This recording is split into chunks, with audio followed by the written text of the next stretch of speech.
Management સાથે આપણે ચર્ચા કરી રહ્યા હતા. ફરી આપણી સાથે एक्सपर्ट જે છે કંપનીના મેનેજમેंट જોડાઈ ગયા છે. सर, सबसे पहले पूछना चाहेंगे, जो सॉफ्ट नंबर्स यहाँ से हम Q1 के देख रहे हैं, कहाँ से प्रेशर आपको दिख रहा है, क्या फैक्टर्स लग रहे हैं आपको? इसमें ऐसा है कि वो जो दो इसके कारण रहे हैं. एक तो जो साइक्लोन बिपरजॉय आया, उसकी वजह से करीब 15 दिन तक हम लोगों का जो ऑपरेशंस है वो वेस्टर्न साइड में बाधित रहा. दूसरी चीज जो बालासोर में एक अनफॉर्चुनेट रेलवे का एक्सीडेंट हुआ था, उसकी वजह से ईस्टर्न साइड में हम लोगों का ऑपरेशन थोड़ा ट्रेनों का कुछ दिन कुछ प्रॉब्लम रही. उसकी वजह से जून का महीना हम लोगों के लिए जितना हम एक्सपेक्ट कर रहे थे उतना रिजल्ट्स नहीं दे पाया. इस साल में हमने अप्रैल और मई में अच्छा आउटपुट दिया था, लेकिन जून की वजह से हम लोगों के इस क्वार्टर के रिजल्ट इफेक्ट हुए हैं. और अभी लेकिन फिर से हमारा मतलब रिकवरी शुरू हो गई है और जुलाई और अगस्त में काफी अच्छा हम लोगों का अभी हम लोगों को डोमेस्टिक और एक्सिम दोनों में बहुत अच्छा ग्रोथ मिल रहा है. जी, डेफिनेटली. नेक्स्ट क्वेश्चन सर मेरा वही था संजय सर, इसके ऊपर आपने डिटेल्स दी है डोमेस्टिक और एक्सिम वॉल्यूम्स के ऊपर. सो आगे सर नेक्स्ट बात करते हैं कैपेक्स प्लान को लेकर, क्या अपडेट है, क्या आप डिटेल्स शेयर करना चाहेंगे? कैपेक्स के लिए हम लोगों का जो वी आर ऑन टारगेट, और हम अभी जो हम लोगों का कंपनी का जो अलग अलग चीज़ों में हम इन्वेस्ट कर रहे हैं, जैसे setting up of new terminals, फिर उसके बाद जो वैगन्स प्रोक्योर कर रहे हैं, नए कंटेनर्स ले रहे हैं, और आईटी पे हम लोगों का बहुत स्ट्रेस है. आईटी रिलेटेड जो कैपेक्स है वो भी कर रहे हैं. इसके अलावा हमने एक ईएसजी नॉर्म्स के तहत एक एलएनजी ट्रक्स का भी कंपनी ने ऑर्डर दिया है, for which is very environment friendly and economical also. 100 LNG trucks का हमने ऑर्डर दिया है. उसमें से ये बताते हुए मुझे खुशी है कि 25 ट्रक्स ऑलरेडी हमारे नागपुर टर्मिनल में पहुंच चुके हैं. उनका रजिस्ट्रेशन की प्रक्रिया जारी है और हमें उम्मीद है कि 3-4 दिन में हम उनका यूज भी शुरू करेंगे.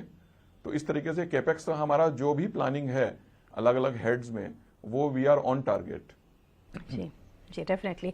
साथ ही सर अपॉर्चुनिटी आप कैसे देख रहे हैं, खास करके बल्क ट्रांसपोर्ट में, और कितना आगे ये साल के लिए करने का एक टारगेट रहेगा?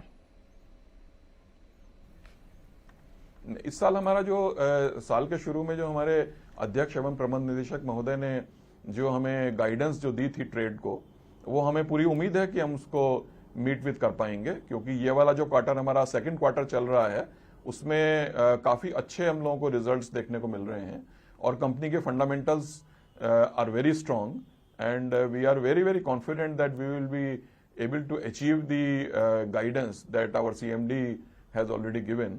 और एक्सिम डोमेस्टिक सेगमेंट्स में दोनों में काफी अच्छी अपॉर्चुनिटी है.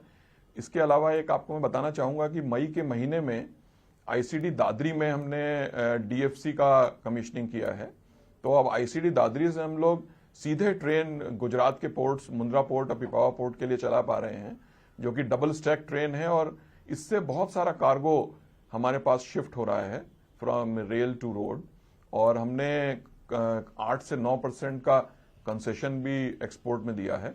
और आईसीडी दादरी के अलावा उसके आसपास का जो हिंटरलैंड है, जैसे मुरादाबाद, पंतनगर, कानपुर और उत्तर प्रदेश का जो भी पूरा एरिया है, वहां से सारा कार्गो आईसीडी दादरी एक बहुत बड़े हब के रूप में विकसित हो गया है और काफी अच्छा हमको बिजनेस मिल रहा है. तो ये एक बहुत अच्छी अपॉर्चुनिटी है. इसके अलावा बल्क ट्रांसपोर्ट में जैसे आपने पूछा, तो वो अभी जो उसके रेट्स का कुछ एक प्रपोजल है, वो रेल मंत्रालय उस पर अभी विचार विमर्श कर रहा है और मई के बाद उसका एक्सटेंशन प्रतीक्षित है. और हम लोग भी उनसे कोशिश कर रहे हैं कि ये एक्सटेंशन मिले उसके रेट्स का. तो बल्क ट्रांसपोर्टेशन फिलहाल अभी हम लोग नहीं कर पा रहे हैं, लेकिन हमें उम्मीद है कि वो हमें एक्सटेंशन मिलेगा और हम बल्क ट्रांसपोर्ट भी बहुत जल्दी रिज्यूम करेंगे. एंड लास्टली संजय सर, जानना चाहेंगे एलएलएफ को लेकर लैंड लाइसेंस फीस में क्या अपडेट है, क्या डिटेल्स है? लैंड लाइसेंस फीस में पिछले साल भी हमने करीब 395 करोड़ की लैंड लाइसेंस फीस हमने रेलवे को दी है, जो कि रेलवे ने 2 साल पहले formula 6% of land value and with 7% increase दिया है. तो इस बार हम लोग 425 से 430 करोड़ का लैंड लाइसेंस भी एक्सपेक्ट कर रहे हैं.